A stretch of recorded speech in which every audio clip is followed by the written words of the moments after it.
Sejam todos bem-vindos ao canal de leitura da Inês. Sintam-se à vontade para dar likes, compartilhar o conteúdo e se inscrever no canal. Lembrem de ativar o sininho para receber notificações de novos vídeos de leituras de histórias interessantes. Diálogos filosóficos de Platão. A República. Livro 1. Desci ontem ao Pireu juntamente com Glauco, filho de Aristão, para fazer minhas orações à deusa e também porque desejava ver como havia organizado o festival, que pela primeira vez era celebrado. Achei belo o cortejo dos naturais do lugar, mas o dos trácios em nada me pareceu inferior. Depois de terminarmos as orações e de assistirmos às cerimônias, retomamos o caminho da cidade. Porém, ao perceber de longe Polemarco, filho de Céfalo, que voltávamos para casa, mandou a correr um seu escravozinho, com recado para que o esperássemos. Puxando-me o manto por detrás, disse o menino: Polemarco pede que o espereis. Virei-me e perguntei onde ele se encontrava. Vem já, está ali atrás, foi a sua resposta. Nesse caso, esperemo-lo, disse Glauco. Pouco depois, chegou Polemarco em companhia de Adimanto, irmão de Glauco, de Nicerato, filho de Nícias, e de mais alguns. Vinham todos da festa. Logo falou Polemarco: Ao que parece, Sócrates, vais já de volta para a cidade? Não foi errada a conjetura, respondi. Mas não estás vendo quantos somos? Por que não? Então prosseguiu: Se não fores mais forte do que todos nós, resigna-te a ficar. Ainda remanesce, objetei, outra alternativa: convencer-vos de que precisais deixar-nos partir. E de que modo, respondeu, conseguirás convencer quem não quer ouvir? Fora impossível, observou Glauco. Podeis ficar certos, então, de que não vos ouvimos. Foi quando falou Adimanto. Ignorais, sem dúvida, que à tarde vai haver corrida a cavalo com tochas em homenagem à deusa? A cavalo? Perguntei. Grande novidade! Empunhando tochas, cavaleiros as passarão uns para os outros durante a competição, não é assim? Exatamente, respondeu Polemarco. Além disso, haverá festival noturno, muito digno de se ver. Depois da ceia, iremos assistir ao espetáculo. Virão também muitos jovens, com os quais teremos oportunidade de conversar. Ficai, portanto, não nos causeis esse desgosto. Então Glauco observou: Ao que parece, teremos de ficar. Se pensas desse modo, lhe falei, precisaremos fazer isso mesmo. Dirigimo-nos, pois, para a casa de Polemarco, onde encontramos Líside e Eutidemo, irmãos de Polemarco, Trasímaco de Calcedônia, o peaniense Carmantides e Clitofonte, filho de Aristônimo. Céfalo, pai de Polemarco, também se achava em casa. Pareceu-me bastante envelhecido, pois fazia muito tempo que não o via. Ainda ostentava a coroa, sentado com a cabeça recostada numa almofada, visto haver acabado naquele momento de sacrificar no pátio. Por isso sentamo-nos perto dele, nas cadeiras que ali havia, dispostas em círculo. Ao perceber-me, Céfalo saudou-me e disse: É muito raro, Sócrates, baixares ao Pireu para visitar-nos. Mas precisavas fazê-lo. Se eu ainda tivesse vigor suficiente para ir à cidade, sem cansar-me, poupar-te-ia o trabalho de vires até aqui. Nós mesmos te visitaríamos, porém agora tu é que terás de vir com mais frequência. É bom saberes que quanto mais me abandonam os prazeres do corpo, tanto mais sinto crescer a necessidade de conversar e a alegria que esses colóquios proporcionam. Dispõe as coisas de modo que possas vir mais uma vez para conversar com os rapazes. Estás em casa de amigos que muito te apreciam.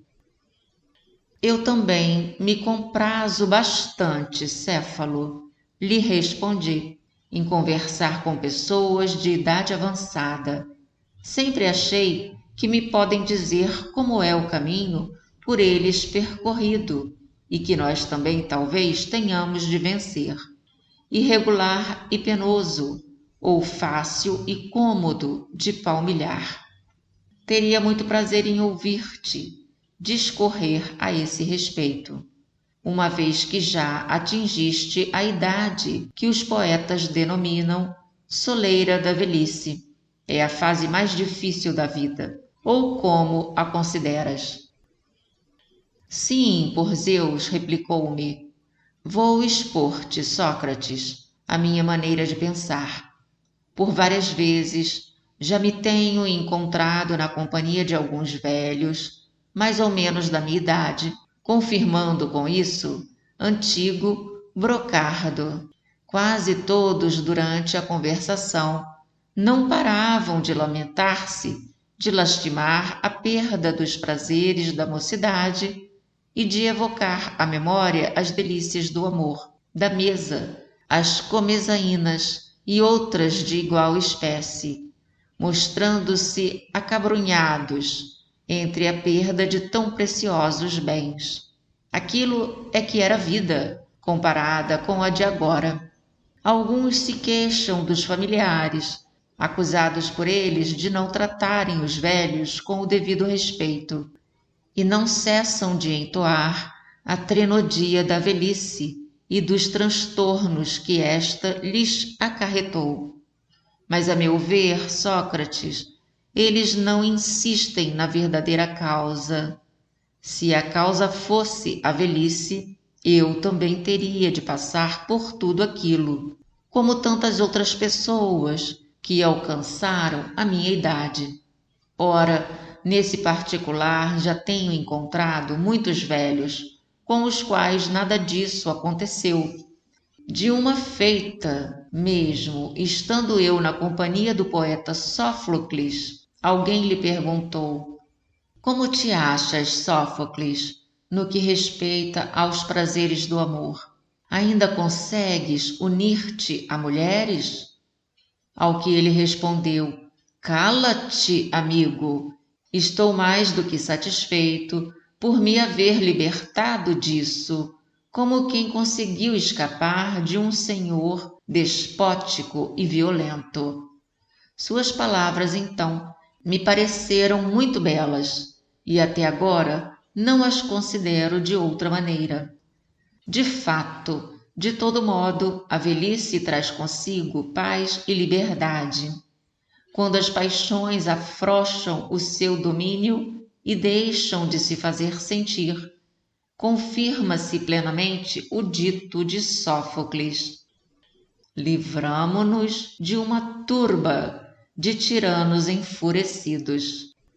Sobre isso e as queixas relativas aos familiares, a causa é uma só. A velhice não tem culpa, Sócrates, mas o temperamento de cada um.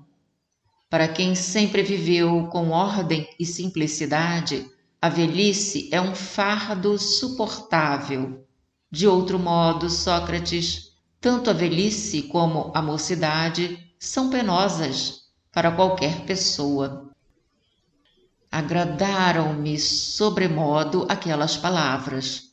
e desejoso de continuar a ouvi-lo falar, estimulei-o, e nesse sentido, com observar-lhe o seguinte: está bem, Céfalo, porém receio que a maioria dos homens não concorde com o que acabaste de dizer, por pensarem que suportas facilmente a velhice, menos pelo teu temperamento do que por dispores de recursos. A riqueza é o que alegam, enseja muitas compensações. É certo o que dizes, respondeu. Não podem concordar. É possível até que tenham razão, porém não tanta como imaginam. Aplicam-se-lhes as palavras de Temístocles, quando certo indivíduo de Serifo, com o intuito de diminuí-lo, lhe disse que ele não era famoso por merecimento próprio, mas por causa de Atenas. Ao posto que Temístocles respondeu: é verdade, porque se eu fosse de Serifo não seria conhecido, como tu também não o serias, se fosses de Atenas. Igual resposta poderia ser dada aos que não são ricos e não cessam de queixar-se da velhice, que nem pode o homem moderado suportar com facilidade a velhice quando é pobre, nem deixar o intemperante rico de desagradar-se dela. Dize-me uma coisa, Céfalo, lhe perguntei. A maior parte do que possuis foi herdada ou adquirida?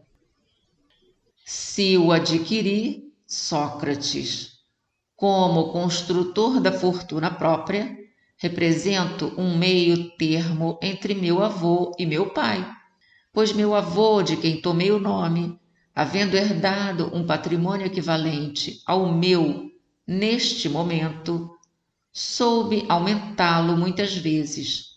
Meu pai, Lisânias, o reduziu a menos do que tenho agora. Dar-me-ei por satisfeito se não deixar menos para meus filhos, porém um pouquinho mais do que o que recebi de herança. Por isso mesmo te fiz essa pergunta, continuei, por me dares a impressão de não seres apegado ao dinheiro, o que de regra acontece com os que não o ganharam por esforço próprio. Os que souberam adquiri-lo, pelo contrário, são-lhe duplamente afeiçoados, do mesmo modo que os poetas amam suas criações e os pais os próprios filhos. Agarram-se a seus haveres como obra sua, os que souberam acumulá-los, e também, como as demais pessoas, pela utilidade que delas sabem tirar. A companhia dessa gente chega a ser molesta, pois só falam em dinheiro. É muito certo, respondeu. Sem dúvida, lhe repliquei. Porém, dize-me agora apenas uma coisa. No teu modo de pensar, qual foi a maior vantagem que te proporcionou tua fortuna? Oh, replicou-me, se o declarar é certeza não convencer muita gente. Sabes perfeitamente, Sócrates, prosseguiu, que quando alguém imagina estar próximo de morrer, fica tomado de temor e de inquietação a respeito de coisas que antes o deixavam indiferente. Até então, zombava das conhecidas fábulas sobre o que ocorre no Hades, os castigos infligidos aos que na terra praticam malfeitorias. Porém, depois passam elas a atormentar-lhe a alma pela possibilidade de serem verdadeiras, ou aconteça isso como decorrência da fraqueza da idade, ou por já se encontrar ele mais perto do outro mundo e distinguir, assim, com maior clareza, o que por lá se passa, e tomando de suspeitas e de temor, põe-se a refletir. procurando recordar-se das injustiças que tivesse praticado. Quem encontra no seu passado muitas faltas, acorda por vezes sobressaltado como criança, cheia de medo, e passa a viver na mais sombria expectativa. A quem a consciência nada acusa, esse tem sempre por companheira a doce esperança, como bondosa guardiã da velhice, no dizer de Píndaro. É muito gracioso, Sócrates, em verdade, o modo por que o poeta refere aos que sabem viver justa e santamente. Marcha-lhe ao lado da esperança, guardiã da velhice, embalando-lhe o coração. Ela é que a alma dos homens, sempre volúvel, dirige. Palavras admiráveis. Com o pensamento nisso, acrescentarei que a riqueza é de grande vantagem, porém não para todos, apenas para as pessoas equilibradas. Ela é que enseja a possibilidade de deixar a vida sem receio de haver mentido, embora involuntariamente, e de não ter ficado devendo sacrifício a nenhum dos deuses, nem dinheiro a ninguém. Para tudo isso, a riqueza contribui em grande parte.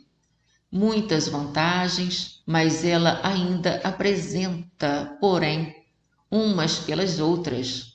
Não vacilo em declarar que não é a de menor importância, Sócrates, para o homem de bom senso, o fato de ser rico. Falaste admiravelmente, Céfalo, porém, com relação a essa mesma justiça, bastará defini-la como o fizeste e dizer que consiste apenas em falar verdade e restituir o que recebemos de outrem. Ou é fato que em qualquer caso podemos proceder com justiça ou injustamente, conforme as circunstâncias. O que digo é o seguinte: na hipótese de alguém receber, para guardar a arma de um amigo, que se encontre são do juízo, e este depois, com manifesta perturbação de espírito, exigir que lhe restitua, todo o mundo concordará que não se deve devolvê-la e que não andaria direito quem lhe fizesse à vontade ou tudo contasse a um indivíduo em semelhantes condições. Tens razão, respondeu. Sendo assim, não cabe definir a justiça como consistindo em falar verdade e restituir o que se recebe. Não, Sócrates, está muito certo, interferiu Polemarco, se tivermos de dar crédito a Simônides. Realmente, confirmou Céfalo, mas neste ponto, transmitindo-vos a conversa, está na hora de ocupar-me com o sacrifício. E não é verdade, lhe perguntei, que Polemarco fica como teu herdeiro? Sem dúvida, respondeu sorrindo. E com isso retirou-se, para ir sacrificar.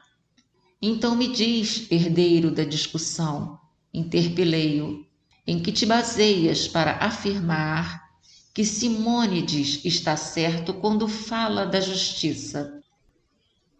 Por ser justo, respondeu, dar a cada um o que lhe é devido, máxima que se me afigura bem enunciada. Realmente, observei, não é fácil deixar de dar crédito a Simônides. É varão sábio e divino, mas sem dúvida, Polemarco, entendes o que ele quer dizer. Quanto a mim, não o compreendo. É mais do que certo não querer com isso significar o que dissemos agora mesmo. Devolver o que nos foi dado para guardar, se Ao pedi-lo, o dono se encontra perturbado das ideias. No entanto, tratar-se-ia do pagamento de uma dívida, não é verdade? É. Então, não devemos restituir nada quando o reclamante não estiver no seu juízo perfeito. Exatamente, respondeu.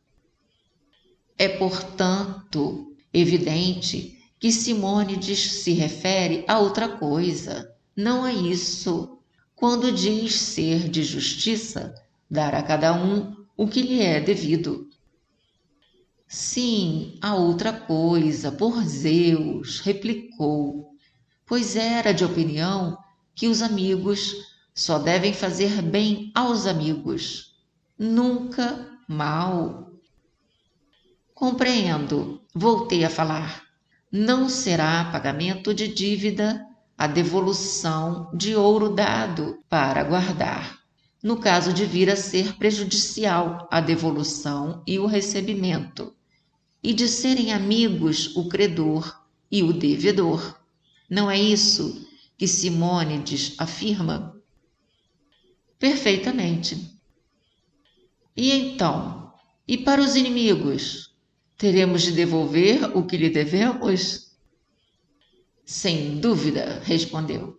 O que lhes devemos, mas segundo o meu modo de pensar, qualquer pessoa só deve ao seu inimigo o que lhe convém, a saber, algum mal.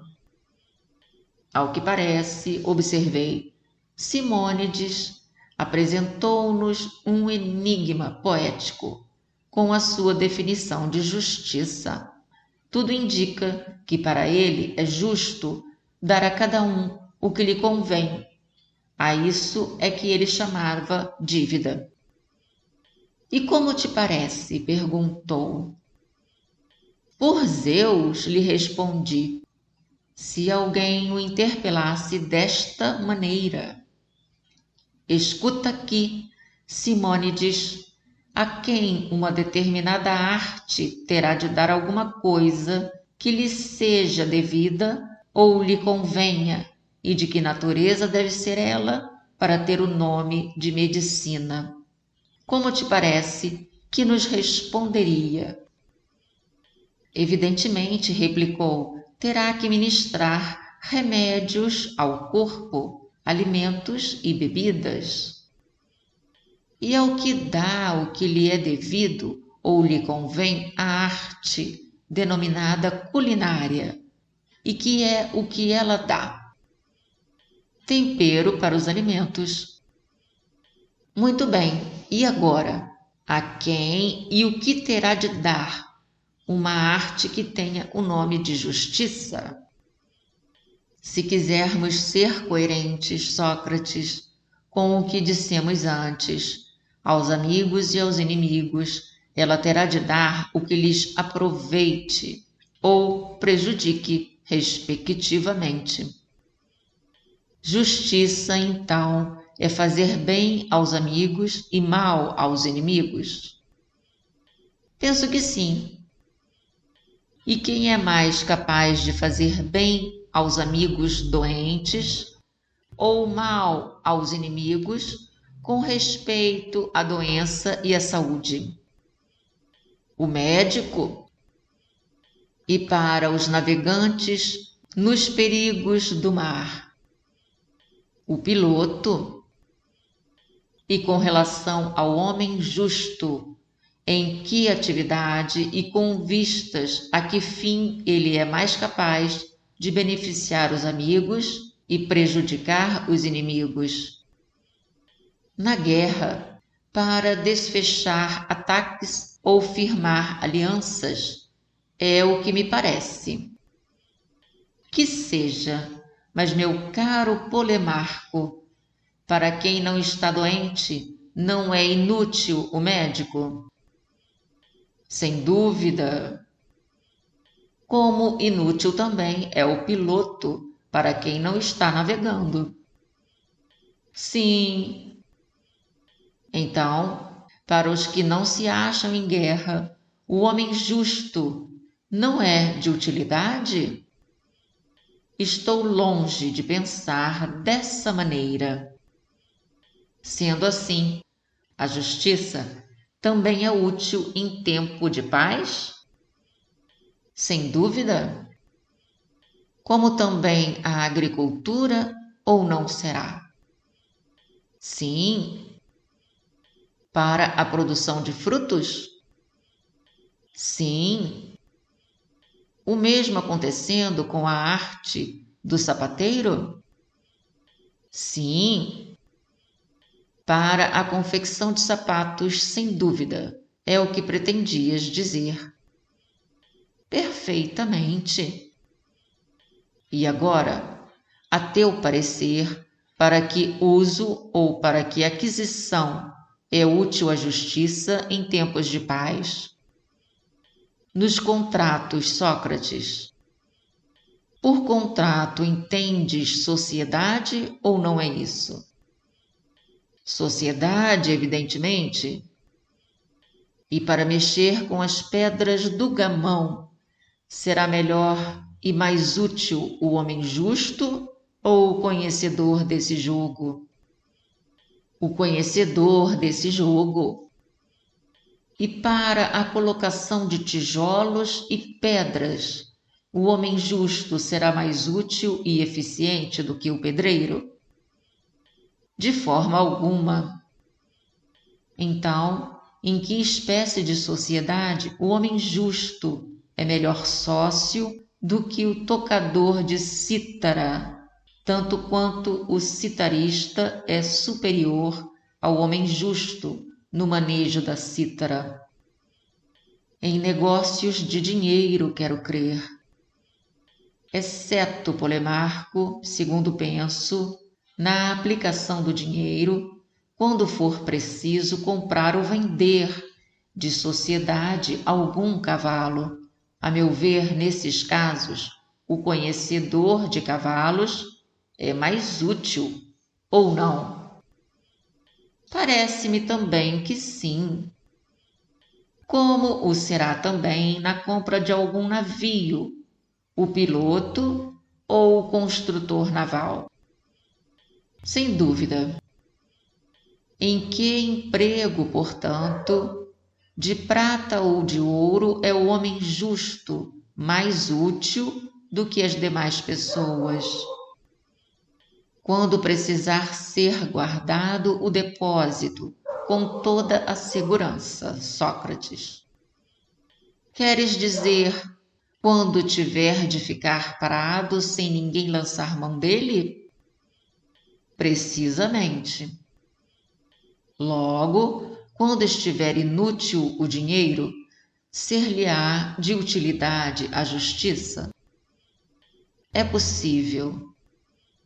Quando se trata, por conseguinte, de guardar um podão, a justiça é útil tanto para o indivíduo como para a comunidade. Porém, no caso de precisar ser ele usado, vale mais a arte do vinhateiro? Parece que sim.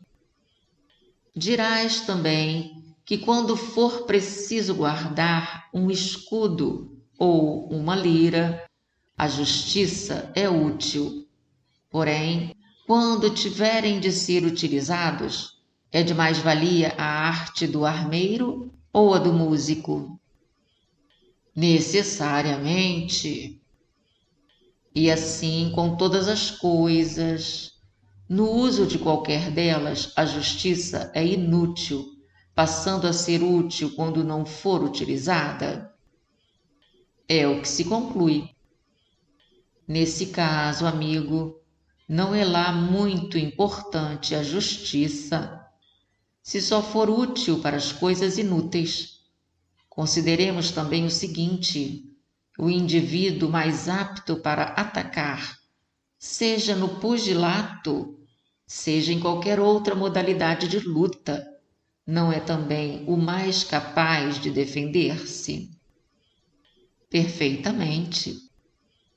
E quem for hábil em evitar alguma doença ou em fugir dela, não será também o mais capaz de provocá-la nos outros? Parece que sim.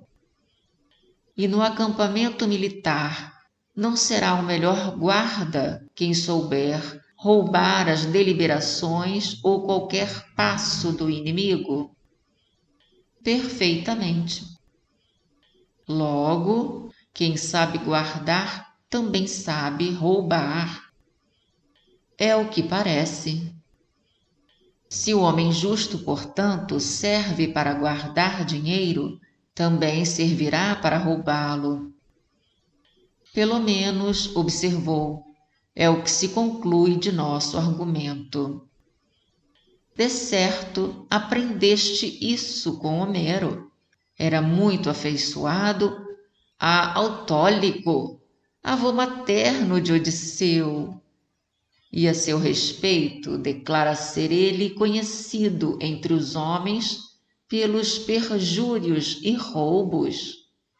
Assim, de acordo com tua opinião, de Homero e Simônides, a justiça é uma espécie de arte de furtar. Naturalmente, para beneficiar os amigos e prejudicar os inimigos. Não foi isso que disseste? Não, não foi isso, respondeu. Porém agora já não sei o que afirmei antes.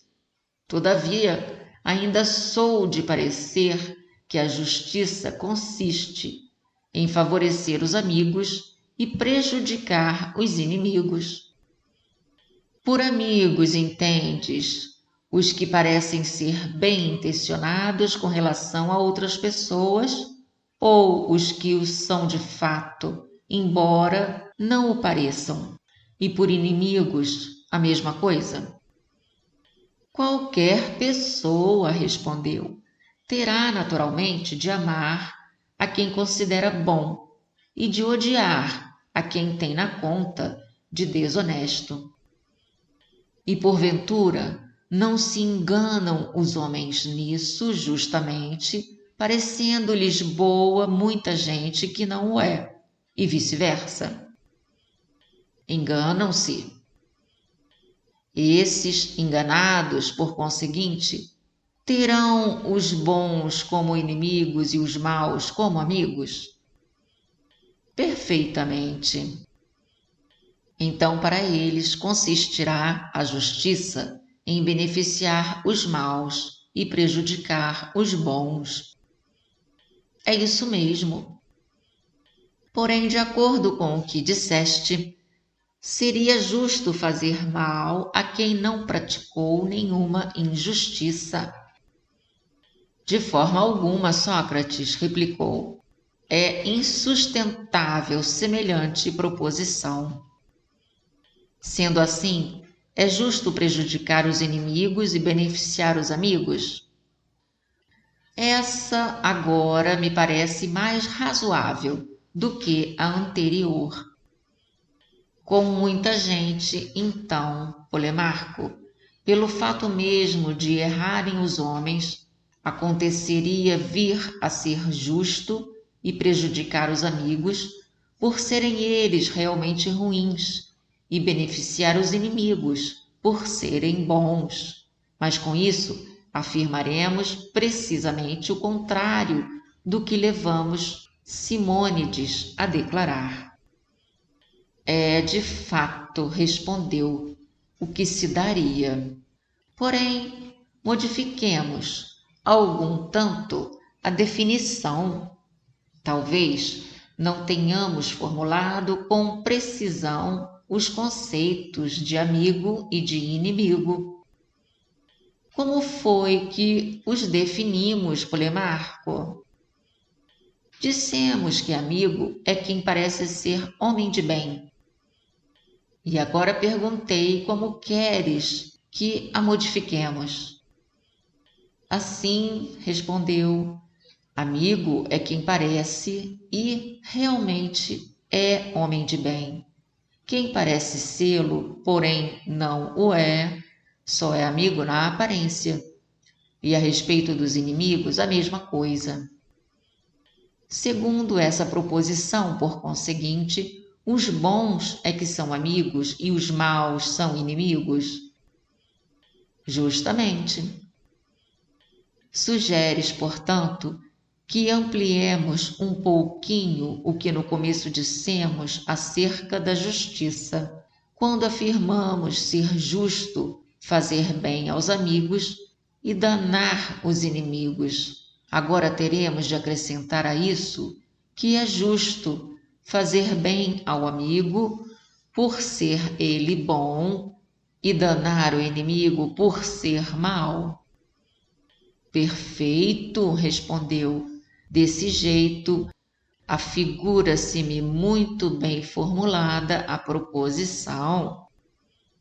Porém, cabe ao homem justo, perguntei, prejudicar quem quer que seja? Naturalmente, replicou, é preciso causar dano aos maus que forem nossos inimigos. Quando causamos dano aos cavalos, eles se tornam melhores ou piores? Piores? Com relação à virtude dos cães ou à dos cavalos? A dos cavalos. E os cães, pelo mesmo modo, quando lhes causamos dano, ficam prejudicados em sua virtude específica, não a dos cavalos. Necessariamente. E a respeito dos homens, companheiro, não será lícito afirmar que se os prejudicarmos, eles se tornam piores na virtude especificamente humana? Sem dúvida. E a justiça não é uma virtude humana? Isso também é mais do que certo. Nesse caso, amigo, será forçoso que se tornem injustos os indivíduos a quem causarmos dano. É o que parece. Mas poderá a arte da música deixar qualquer músico ignorante do seu mister? Impossível. Ou a arte da equitação, os cavaleiros incapazes de montar? Também não. E por meio da justiça, será possível deixar injusto o indivíduo justo? Ou, para falarmos em tese, por meio da virtude poderão os bons deixar ruins outras pessoas? Não é possível. Esfriar, segundo penso, não é efeito do calor, porém, o contrário disso. Certo? Como não é efeito do seco produzir umidade, porém o seu oposto. Perfeitamente. Nem de quem é bom prejudicar, mas o inverso. Parece. E o homem justo não é bom? Sem dúvida. Nesse caso, Polemarco, não é próprio do homem justo causar dano nem aos amigos nem a quem quer que seja, porém do seu contrário, o homem injusto. Quer parecer-me, Sócrates, que estás com toda a razão no que acabas de dizer. Por conseguinte, quando alguém declara que é justo dar a cada um o que lhe é devido, entendendo por isso que o indivíduo justo deve causar dano aos inimigos e fazer bem aos amigos, não falou como sábio, faltou com a verdade. Como vimos, em nenhuma circunstância será justo causar dano a qualquer pessoa. De acordo, respondeu. Oponhamo-nos, portanto, decididamente, lhe declarei, eu e tu, num só corpo, a quem disser que Simônides, ou Biante, ou Pítaco, afirmaram semelhante barbaridade, ou qualquer outro sábio e varão do alto conceito. Declaro-me, respondeu, decidido a participar contigo dessa luta. Saberás por acaso, lhe perguntei, quem, no meu modo de entender, é o autor da máxima de que é justo beneficiar os amigos e causar dano aos inimigos? Quem é? Perguntou. Sou inclinado a acreditar que foi Periandro, ou Perdicas, ou Xerxes, ou o tebano Ismênias, ou qualquer outro ricaço que se tenha na conta de poderoso. É muito certo o que dizes, respondeu. Muito bem, lhe repliquei, mas se ficou demonstrado que a justiça ou o justo não consiste nisso, que diremos que seja ela? Por várias vezes, no decurso do diálogo, tentara Trasímaco intrometer-se nele e emitir opinião, porém seus vizinhos o continham, desejosos de ouvir-nos até o fim. Mas depois de haver eu dito a última palavra, não pôde reprimir-se, concentrando-se à maneira de um animal de rapina, saltou para cima de nós como se fosse dilacerar-nos. Eu e Polemarco ficamos tomados de pavor. Dirigindo-se a todos os presentes, Trasímaco explodiu. Há quanto tempo, Sócrates, se apoderou de ambos vós semelhantes desatino, para vos mimoseardes com tantas futilidades e trocardes essas salamaleques? Não, se desejas de fato saber o que é a justiça, não te limites a formular perguntas, nem faças cabedal de refutar o que os outros disserem, pois sabes muito bem que é mais fácil sempre perguntar do que responder. Passa, portanto, a responder e declara-nos como defines a justiça. Porém, não me venhas dizer que justiça é dever, ou utilidade, ou vantagem, ou interesse.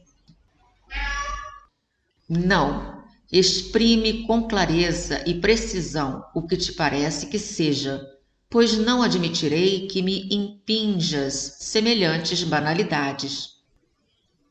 Ao ouvi-lo falar dessa maneira, fiquei atarantado. Só de ouvi-lo tive medo.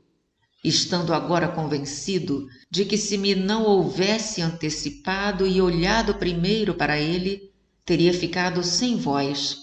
Mas eu tinha sido o primeiro a dirigir a vista para o seu lado, logo que ele começara a acalorar-se, de forma que me achei em condições de responder-lhe, o que fiz ainda, com voz um tanto trêmula, e disse-lhe: Não te zangues, Trasímaco, se erramos em nossa argumentação, eu e Polemarco, aqui presente, podes ter a certeza de que foi sem querer.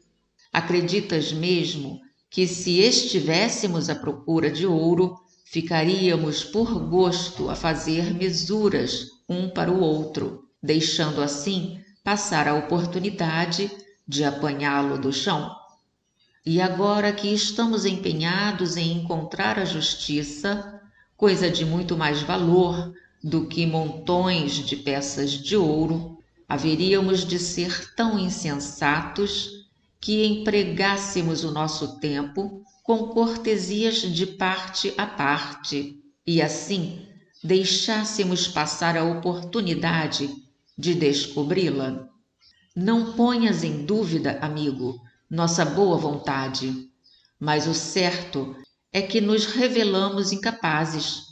Somos mais merecedores da comiseração dos sábios como tu do que de repreensões. Ouvindo-me falar dessa maneira, com uma risada sardônica, Trasímaco explodiu. Oh, Heracles, Eis mais uma amostra da conhecida ironia de Sócrates. Eu sabia, e disso mesmo tinha avisado os presentes, que ele não haveria de dialogar, pois preferes recorrer à ironia e a toda sorte de estratagemas a responder ao que eu te perguntasse. És sábio, Trasímaco, lhe falei. Deves conhecer por isso que se perguntasses a alguém quanto é 12, porém antes lhe observasses: contanto, homem, que não me venhas dizer que 12 é 2 vezes 6, ou 3 vezes 4, ou 6 vezes 2, ou 4 vezes 3, pois não admitirei que me saias com semelhantes banalidades. É claro, quero crer que nada responderia quem fosse interrogado dessa maneira. E se essa pessoa te interpelasse: que queres dizer, Trasímaco? Não posso dar-te nenhuma das respostas que acabaste de enumerar? Ainda mesmo, varão admirável, que uma delas esteja certa? Terei de dizer coisa diferente da verdade? É assim que pensas? Como lhe responderias? Deixa disso, replicou, como se os casos fossem iguais. Como não haverão de ser, interpelei-o. Porém, ainda que não fossem, e apenas assim parecessem a pessoa interrogada, achas mesmo que ele deixaria de responder de acordo com sua maneira de pensar, porque o proibimos ou não o proibimos de falar? E tu, voltou a manifestar-se, procederias desse modo? Darias alguma das respostas recusadas por mim? Não seria de admirar, lhe respondi, se depois de refletir me parecesse certa. E no caso, prosseguiu, de eu dar uma resposta sobre a justiça, diferente de qualquer outra e muito superior a todas essas, a teu ver, que castigo mereceras? Qual poderia ser, lhe objetei, além do que convém aos ignorantes? Merecem aprender com os que sabem. Essa é a penalidade que imponho a mim mesmo. És engraçadinho, disse. Terás de pagar para aprender. Sim, quando tiver com que, foi minha resposta. Já tens, interveio Glauco. Por falta de pagamento, Trasímaco, não deixes de falar. Todos nós contribuiremos no lugar de Sócrates. É isso mesmo, voltou a falar, para que Sócrates faça como de costume. Ele mesmo não responde nunca. Porém, quando alguém diz alguma coisa, apanha o argumento e o refuta.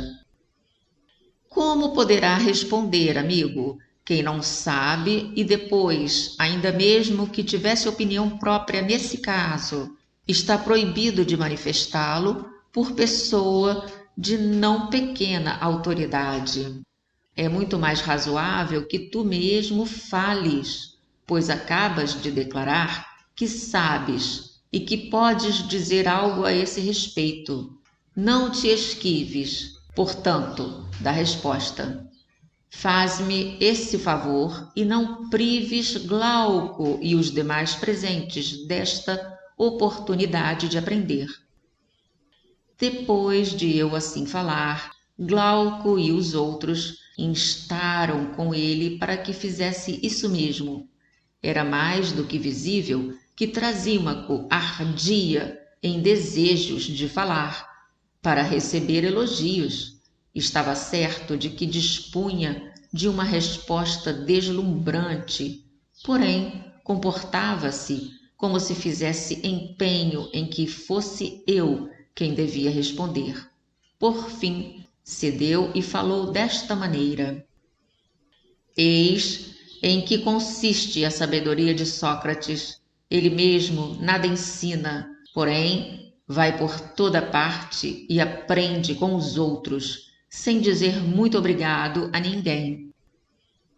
Dizeres que eu aprendo com os outros, lhe repliquei, é pura verdade.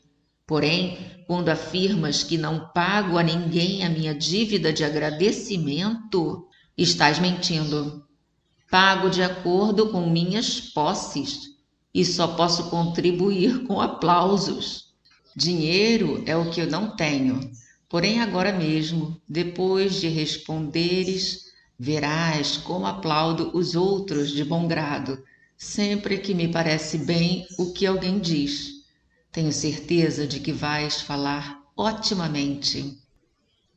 Então, ouve-me, falou. O que afirmo é que o justo não é mais nem menos do que a vantagem do mais forte. Mas que é isso? Onde ficaram os aplausos? Demoras em elogiar-me? Preciso primeiro, respondi, compreender o sentido de tuas palavras. Por enquanto, ainda não sei o de que se trata. O justo, disseste, é o que é de vantagem para o mais forte. Mas que entendes por isso, Trasímaco?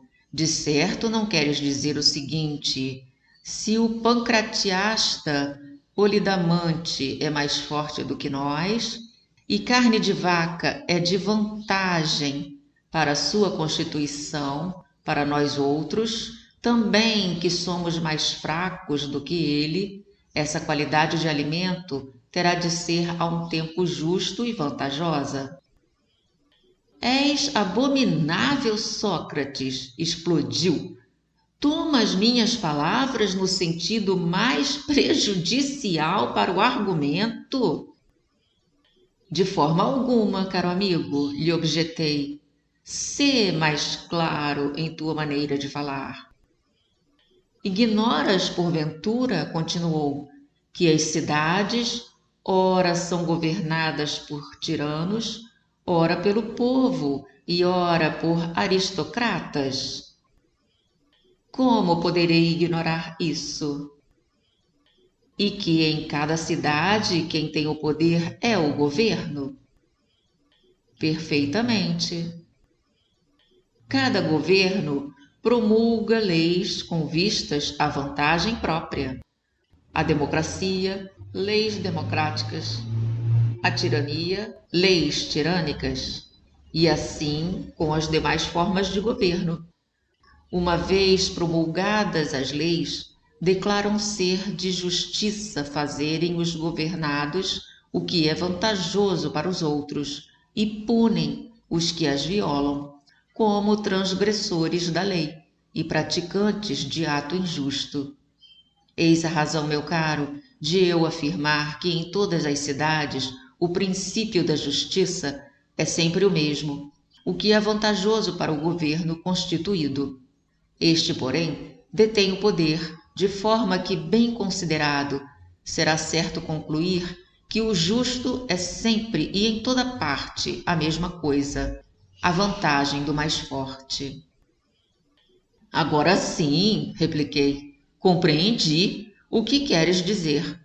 Porém, se está ou não certo, é o que vou tentar descobrir.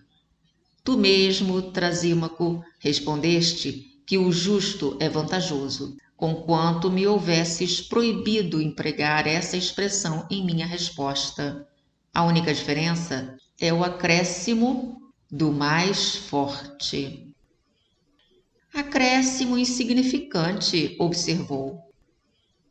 Se é ou não insignificante, ainda não ficou esclarecido, mas que precisamos investigar. Se disseste a verdade, sobre isso não há dúvida nenhuma.